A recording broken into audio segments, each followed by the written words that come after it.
Ma fenêtre était petite et avait des barreaux. Depuis ma cellule, je voyais un petit bout de ciel. Un ciel du sud ou du nord du monde. De toute façon, ça change rien. Si tu te trouves dans la mauvaise prison, personne ne peut t'aider. Car ta parole contre celle d'un policier vaut autant qu'une boulette de papier. Essaye de deviner si j'étais détenue en Inde, en Amérique ou en Afrique du Sud. Peut-être étais-je une Bosniaque sous les bombardements, ou bien une femme seule au beau milieu de la guerre au Rwanda, ou encore sur une place dangereuse en Syrie. Peut-être étais-je une fille de couleur à Cleveland, et lui un brave policier de l'Illinois.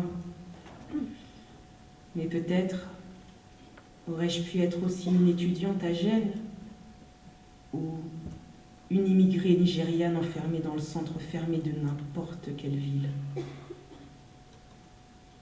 Mais personne ne m'aurait cru de toute façon. Les hommes, on les tue avec des coups. Mais les femmes, d'abord on les viole, bien comme il faut, puis on les laisse mourir. Ce sont des histoires vieilles comme le monde qui n'impressionnent plus personne. Des procès difficiles à établir, des témoins qu'on achète puis qui disparaissent. Ça ne leur convient pas d'aller contre l'ordre établi. De toute façon, il y aura toujours un avocat de la défense qui dira que le rapport était consentant et puis quelque chose est allé de travers et ça a mal fini. Ça a mal fini. Mais pas pour lui. Les hommes en uniforme partout dans le monde s'en tirent toujours, sois-en sûr.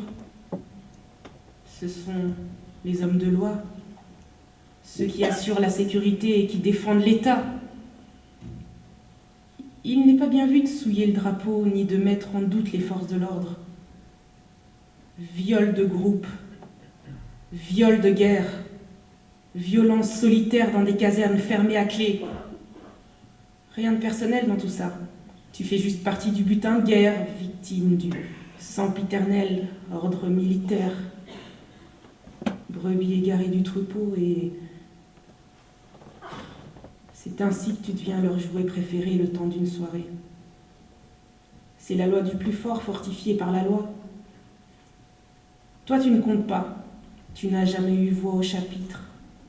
Tu es seulement un numéro de statistique qui n'intéresse personne.